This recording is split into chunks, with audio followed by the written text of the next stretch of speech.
Bien bonsoir. Dans l'actualité, le bilan des travaux des commissions d'audit et de vérification de la fonction publique. Encore des retardataires priés de se présenter au plus vite. Réforme universitaire, la dénonciation du protocole d'accord se poursuit à l'UCAD. Les étudiants ont marché ce matin. D'autres revendications ont été soulevées à l'occasion. La grève générale du QSEMS très peu suivie aujourd'hui. Les élèves restent tout de même inquiets. Ils craignent en effet un retard dans le programme. L'invité du journal Madiaye Mbodj est le leader de Yoonu Askan Wi. Il nous livre sa lecture de quelques points de l'actualité.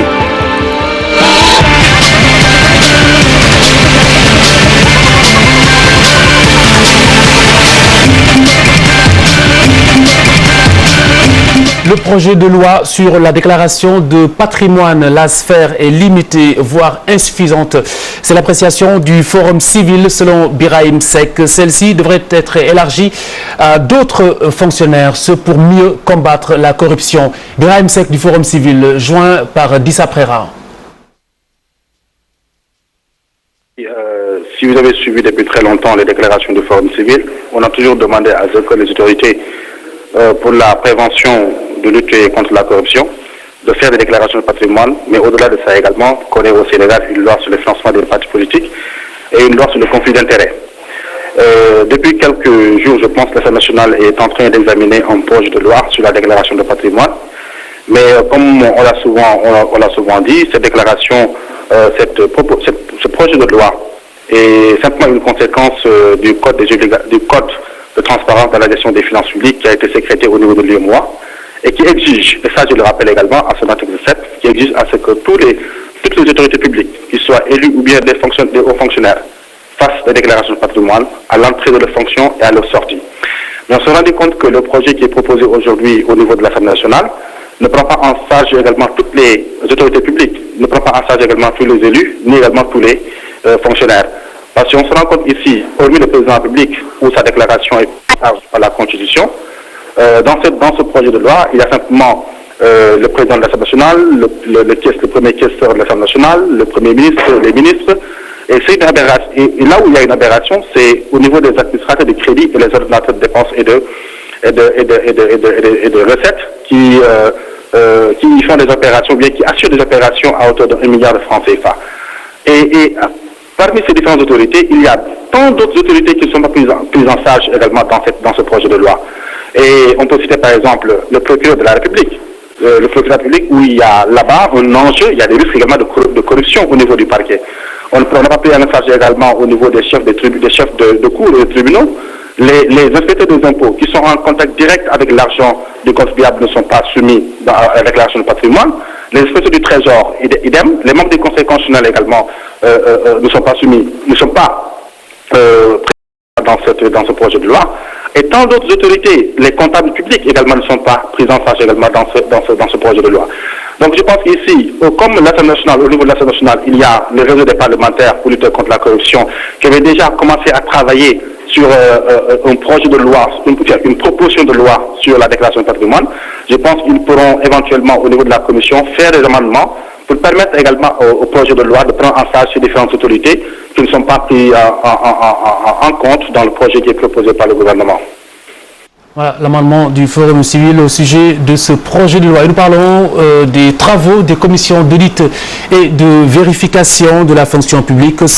1270 agents se sont présentés au guichet sur 12 221, 3 956 acceptés, 314 ajournés et 152 en attente d'être diligentés.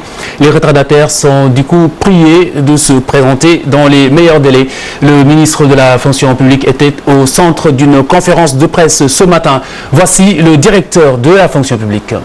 Cette commission ont vu passer à leur niveau 4270 agents. 4270 agents dans les 10 jours ont fréquenté les commissions. Parmi ces 4270 agents, les commissions ont validé les dossiers de 3956 agents. Et ils ont ajourné 314 dossiers. Ces 314 dossiers ajournés transférés au niveau de la commission de traitement des contentieux, qui elle aussi s'est réunie durant toute la période sur ces 314 dossiers que la commission de traitement des contentieux a reçus, laquelle est présidée par le vérificateur général, 162 dossiers ont été agréés. Et sur 152 dossiers ont été ajournés. Alors, quand je dis ajourné, je ne parle pas de rejet parce que quelqu'un peut être ajourné parce qu'il lui manque une pièce, il s'en va chercher la pièce, il revient. Au niveau de la commission de traitement des contentieux, les 162 agents dont les dossiers ont été validés, parmi ces 162 dossiers, une bonne partie a reçu son salaire. Voilà, ce bilan à mi-parcours, bon, on a précisé, les agents concernés donc sont priés de se présenter au guichet de ces commissions au plus vite. Manifestation ce matin des étudiants à l'université Cheikh Anta Diop de Dakar dans l'enceinte même du campus social. Des brassards rouges pour contester encore et encore le protocole d'accord sur les réformes universitaires. Par ailleurs, ils exigent la libération d'un de leurs camarades et le départ de l'université des GMI.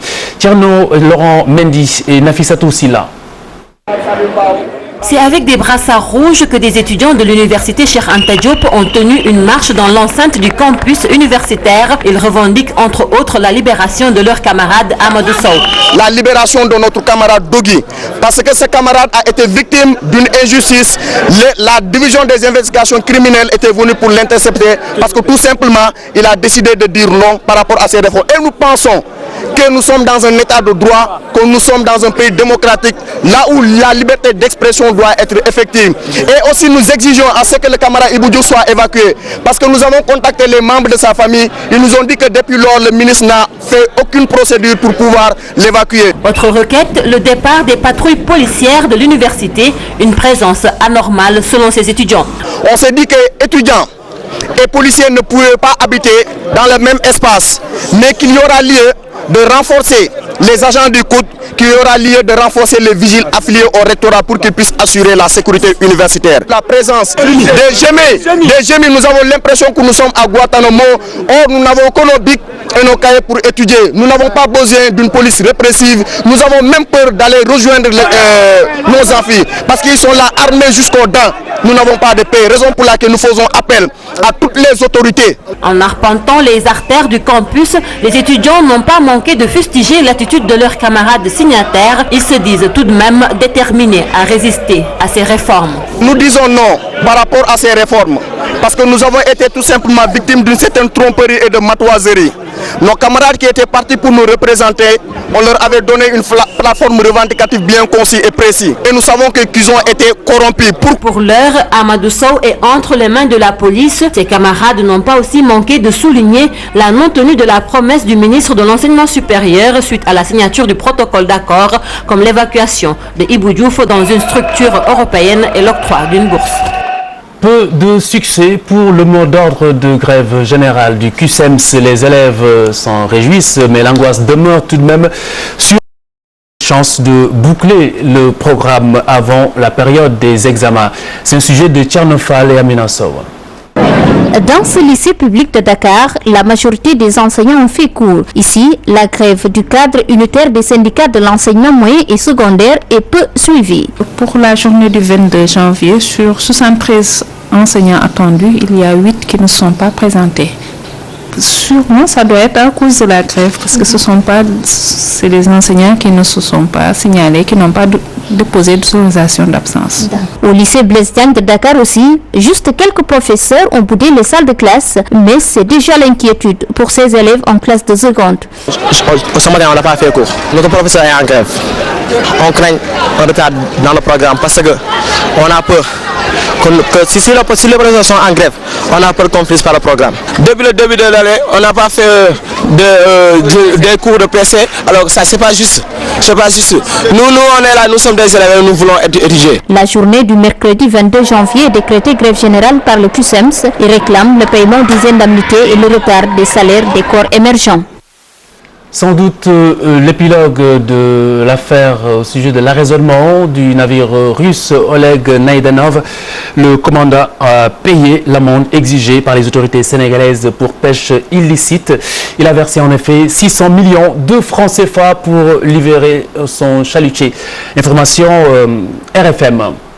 Un tour au marché à présent pour parler du prix de la viande, toujours en hausse.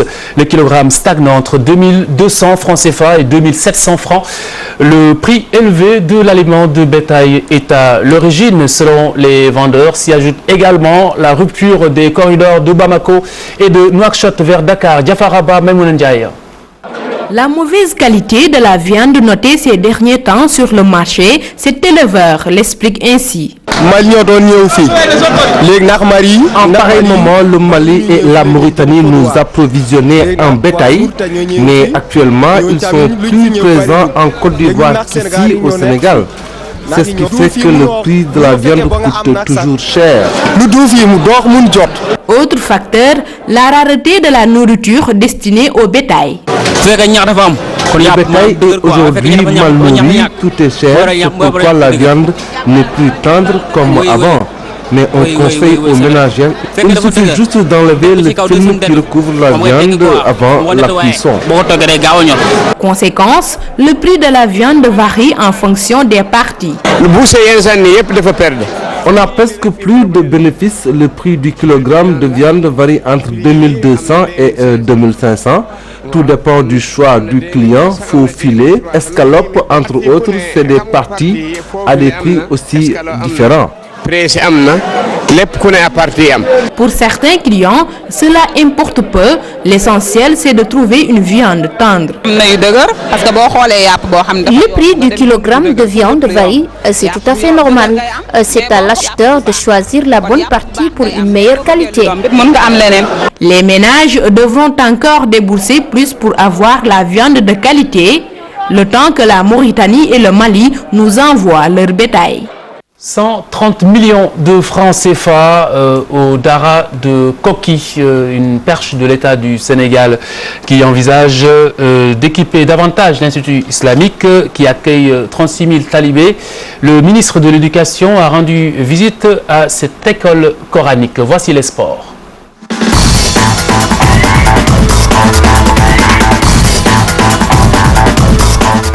Bonsoir. Bonsoir. Nous démarrons cette page de sport avec la lutte.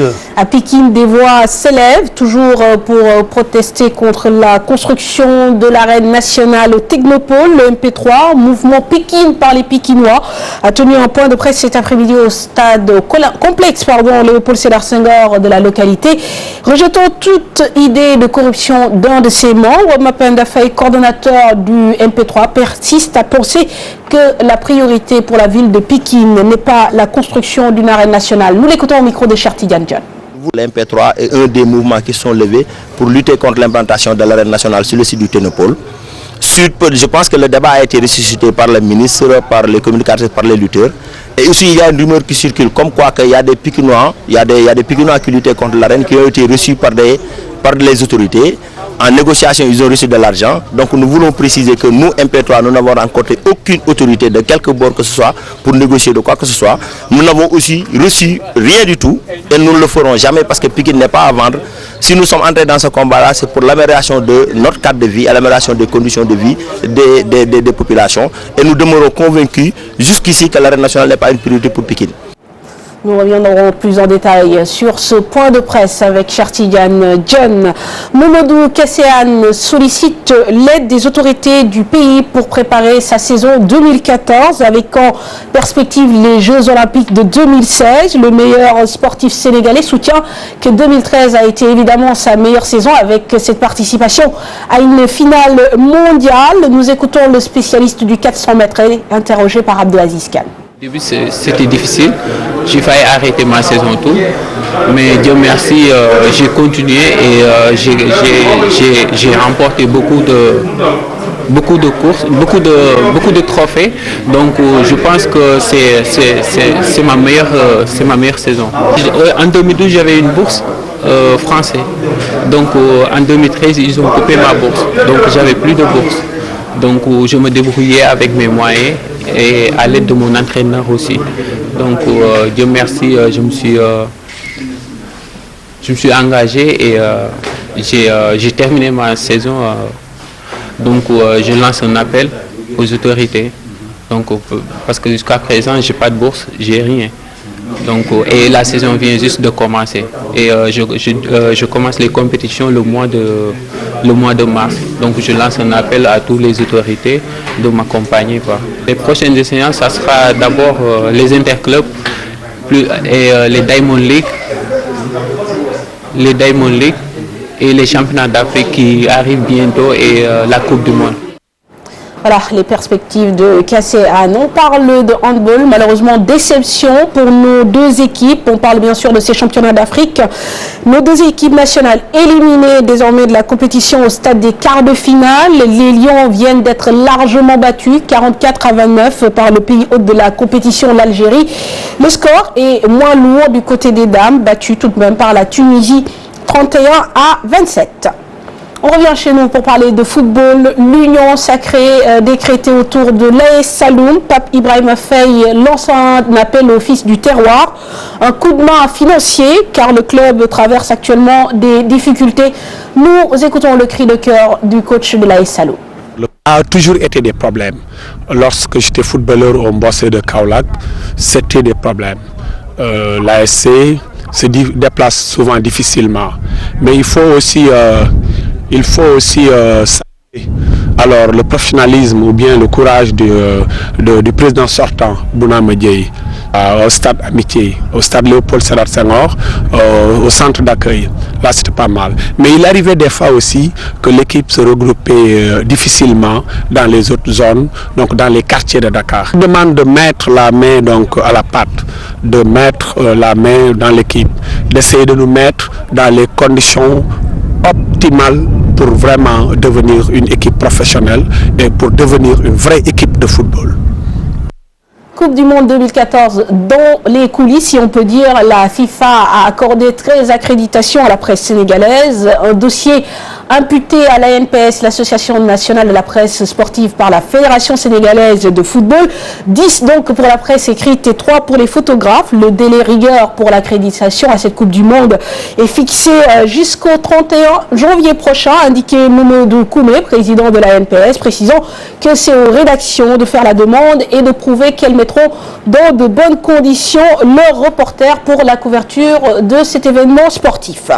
On parle de football, mais cette fois-ci sur le terrain et en Europe. On jouait la coupe, on la joue toujours d'ailleurs. Ce mercredi en France, retenez que Marseille a été éliminé au stade des 16e de finale. Défaite 4-5 devant Nice. Souleymane Diawara a marqué contre son camp avant d'inscrire un but insuffisant pour combler le retard des Olympiens. En Italie, l'AS Rome s'est vengé d'un revers en championnat en éliminant au stade des quarts de finale la Juventus de Turin sur la plus petite des marges, 1-0, but inscrit par l'international ivoirien Gervinho. Et puis on retient qu'en Angleterre, Manchester City s'est qualifié pour la finale de la Coupe de la Ligue. Les Citizens ont battu West Ham de Momo Diamé 3-0 après une large victoire à l'aller. Et puis hier, en quart de finale aller de la Coupe d'Espagne, le Real Madrid s'est imposé 1-0. Le Barça joue en ce moment même contre l'Éventé. Voilà pour l'essentiel de l'actualité sportive. Merci Manfatou Ndoye. Dans un instant sur ce plateau avec moi, le leader de Yonou Askanui. Mais en attendant, ce sujet à l'hôpital Aristide Le Dantec de Fatou Kinedem qui revient sur le sit-in des membres du SUTSAS ce matin. Le syndicat unique des travailleurs de la santé et de l'action sociale qui dénonce le non-paiement de salaire, mais également des affectations arbitraires, notamment à Louga, l'organisation syndicale qui dénonce, qui menace plutôt de paralyser le secteur médical. Une marche nationale d'ailleurs est prévue comme premier pas dès demain. Le fonds de motivation national qu'on appelle NEPAD, nous sommes restés 6 mois sans voir la couleur de l'argent. Nous demandons de payer immédiatement le NEPAD sans délai. Troisièmement, il y a des agents qui officient dans des zones très reculées, Podor, Matam, etc. et qui sont restés 2 mois sans salaire. Nous demandons le paiement immédiat sans délai. L'affectation arbitraire de nos camarades de Louga, c'est pour cela aussi nous sommes là pour faire un sit-in. Également, il y a quelques-uns de nos amis qui, lors des audits, on les a enlevés certaines indemnités. On va terminer aujourd'hui avec le sitting. Demain, ça sera une marche. Après-demain, nous sommes convoqués par le gouvernement.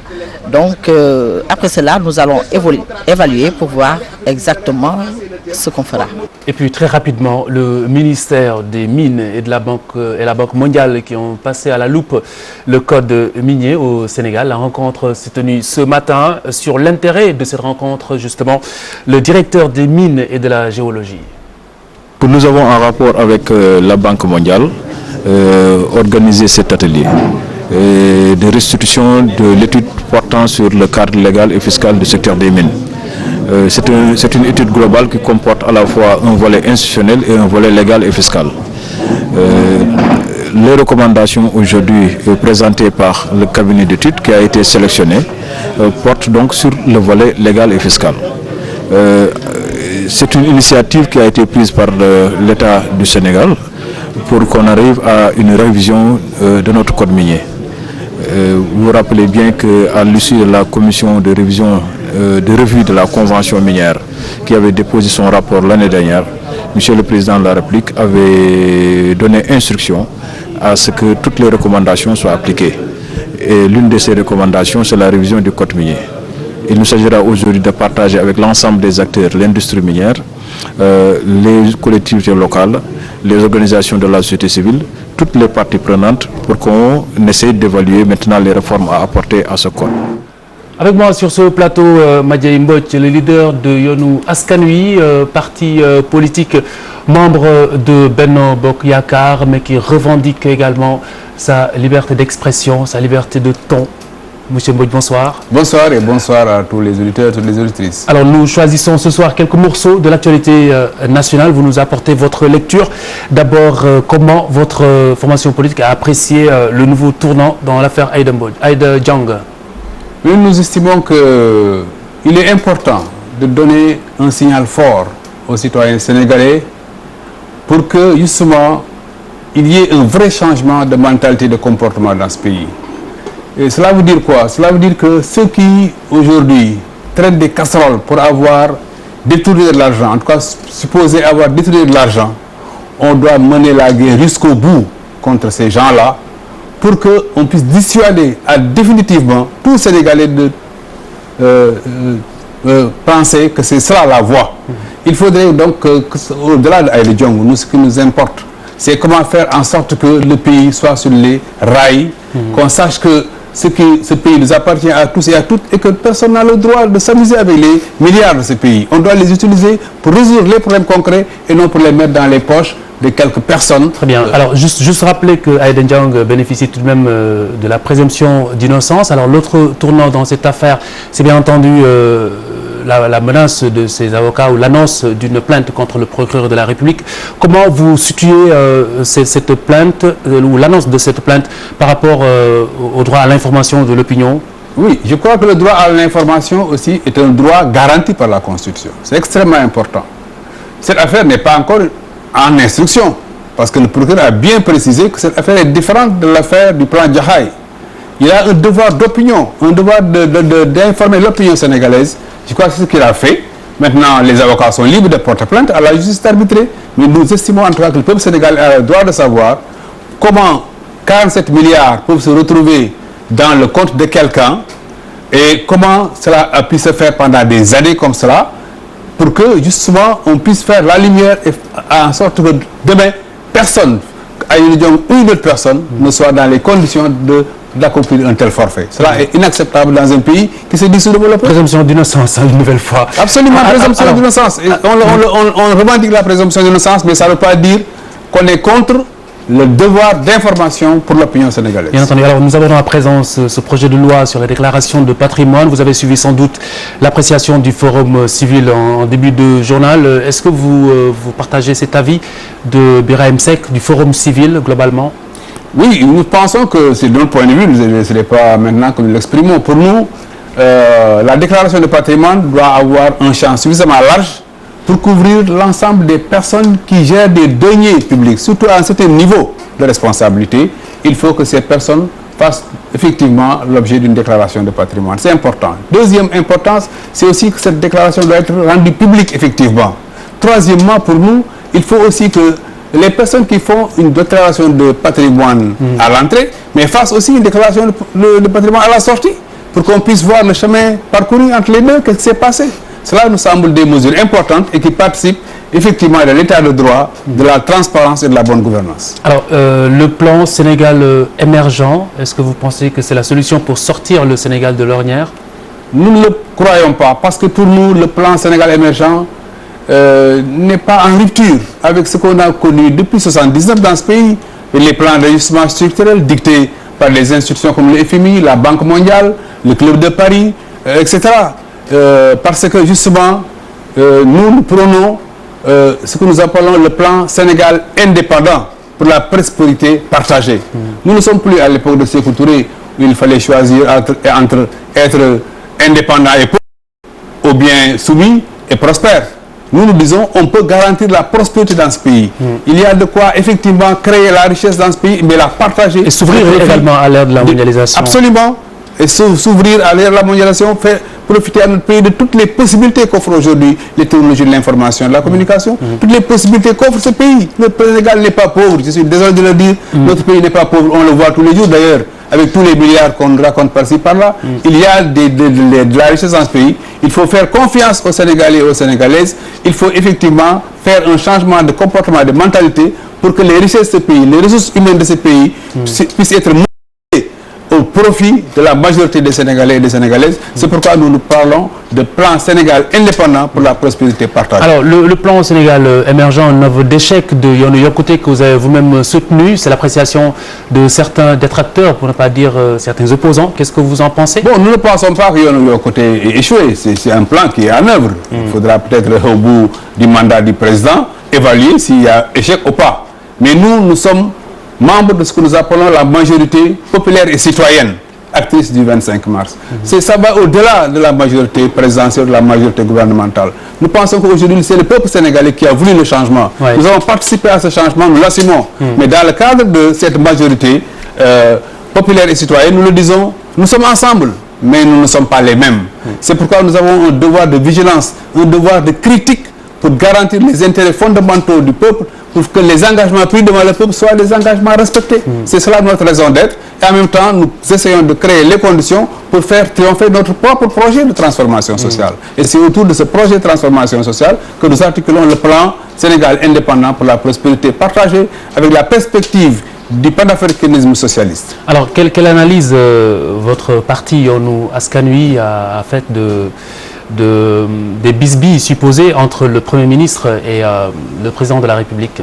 Nous avons profité d'ailleurs de ces circonstances-là, parce que ça suppute dans tous les sens, pour dire qu'il est temps que les réformes institutionnelles préconisées par les assises nationales soient mises en œuvre. Pour nous, il y a un retard. Il faut que la Commission nationale de réforme des institutions présidée par le président Amadou Mahtar Mbow, il faut que le président de la République lui-même, qui a pris l'engagement d'appliquer les conclusions des assises, qu'on puisse créer les conditions pour un débat large, mais surtout dans le sens de comment créer les conditions de mettre en œuvre les conclusions des assises. Ça nous permettra justement de régler les problèmes de prérogatives entre le président de la République et le Premier ministre, entre l'Assemblée nationale et le pouvoir exécutif, entre ces institutions et la justice. Il y a des problèmes de prérogatives. Tout cela, c'est des problèmes sérieux, profonds, qui ont été abordés par les assises nationales dans une démarche participative, inclusive, un débat de très longue durée. Alors vous y voyez un conflit de prérogatives? Aujourd'hui, nous ne pouvons pas dire qu'il y a des problèmes de prérogatives entre le président et le Premier ministre. Ça, pour le moment, c'est des supputations dans la presse. Nous ne voyons pas, ni du côté du président, ni du côté du Premier ministre, des indices qui nous disent qu'il y a un problème entre les deux. Mais nous disons qu'au-delà de cela, ce qui est pour nous le plus important, c'est de mettre en place des institutions fortes, durables, qui soient assises sur les conclusions des assises nationales. C'est cela la voie, et nous devons y travailler, et consulter le peuple à l'occasion d'un référendum sur les institutions pour doter le pays d'une vraie république digne de ce nom. Alors, dernier morceau choisi de l'actualité, les réformes universitaires, encore toujours dénoncées par les étudiants. Cela aussi, la réforme à l'université, c'est absolument incontournable. Mais souvent, il y a des problèmes de méthode dans la façon de faire du gouvernement, des autorités, il y a des maladresses, il y a des problèmes de communication. C'est la même chose concernant les audits. Les audits, c'est une excellente chose. il faut qu'on puisse faire le tri. Quelle maladresse avez-vous relevé? Les maladresses, c'est par exemple arriver à couper le salaire à des fonctionnaires réels qui travaillent. Mais pour des problèmes de démarche, on coupe le salaire. Or, le salaire, quand même, c'est sacré. On doit tout faire pour éviter la dérive. Pour ce qui est des réformes, vous en avez relevé aussi Pour ce qui concerne l'université, c'est la même chose. Par exemple, l'augmentation des frais d'inscription. C'est légitime. Parce que vous voyez, même dans les petites écoles, dans les collèges, aujourd'hui, on vous dit qu'il faut plafonner les inscriptions, les droits d'inscription à 10 000 francs au collège, dans les lycées. Donc, à l'université, si on dit 25 000 francs, c'est raisonnable. Mais il faut arriver par un dialogue large au départ, convaincre les différents acteurs que cela est juste et cela est indispensable même pour la qualité de l'université et dans l'intérêt des étudiants et des enseignants. Mais si on disons, fait l'impasse sur ces démarches de concertation et de communication en amont, après on tombe effectivement sur des problèmes. Ce qu'on a fini par dire, oui, on peut vous aider à travers vos bourses, on peut le payer, disons, par tranche, mais tout cela aurait pu être bien compris au départ et ça pourrait peut-être nous éviter ces désagréments-là qu'on connaît aujourd'hui. Mais la question de l'éducation pour nous, c'est un enjeu fondamental et stratégique. Très bien. Et il ne faudrait pas essayer de prendre les réformes par bout. Oui. C'est une réforme globale qui prend l'ensemble du système éducatif, comme on l'a fait d'ailleurs en 81 avec les États généraux de l'éducation et de la formation. Alors, Madiaye Mbodj, pour terminer, perspective, comment vous voyez Benno Bokk Yakaar en vue des législatives, des locales, pardon? Oui, en tout cas, nous avons dit que nous ne serons pas prisonniers ni de Benno Bokk Yakaar ni de Benno Siggil Sénégal pour les locales. Nous prenons ce que nous appelons des listes de rassemblement populaires et citoyens. Cela veut dire que les élections locales, c'est l'affaire des citoyens. Il faut que les citoyens qui se reconnaissent entre eux, là où ils sont, dans les communes, dans ce qu'on appelle aujourd'hui les communautés rurales, mais qui se mettent ensemble pour travailler au service de ces collectivités locales. Les coalitions ne doivent pas être un frein à cela. D'autant que, nous l'avons dit depuis le départ, Benno Bokk Yakaar souffre d'un mal congénital. Au départ, il n'a jamais réussi à se doter d'une plateforme politique partagée, de règles d'organisation et de fonctionnement partagées. Et aujourd'hui, on en ressent les contre-coups. Donc, il faudrait vraiment remettre les choses sur les rails, faire en sorte que si la coalition veut être une coalition durable, qu'elle puisse se fonder sur une plateforme, une vision partagée. Benno Bokk Yakaar marche sur la tête, c'est ça? Absolument, parce qu'on s'est précipité à créer la coalition entre les deux tours, sans régler au préalable les conditions et organisationnelles indispensables. Cela fait qu'en cours de route, ça nous rattrape. Il faut arriver à corriger si on veut continuer ensemble. Mais en tout cas, ce qui est en train de se décider, c'est qu'on risque d'aller aux élections de façon divisée, parce qu'il y a des appétits par-ci, par-là. Il y en a qui pensent que maintenant... Comment vous vous positionnez par rapport à tout cela? Nous avons dit liste de rassemblement populaire et citoyen. Encore une fois, c'est l'affaire des citoyens. Au-delà des clivages politiques partisans, il faut rassembler les citoyens qui veulent travailler au service de leur collectivité locale. C'est cela l'enjeu du développement local, c'est cela l'enjeu de la démocratie participative. Merci d'avoir répondu à notre invitation. À suivre à 21h, Faram Facé avec Papa Ndiaye, autour de lui, Farba Senghor du Parti démocratique sénégalais, Wakli de l'APR, également Yankoba Diattara du Parti Rewmi d'Idrissa Seck, également le docteur Rose Maire, il est consultant et juriste avec Papa Ndiaye à 21h sur TFM. Excellente soirée.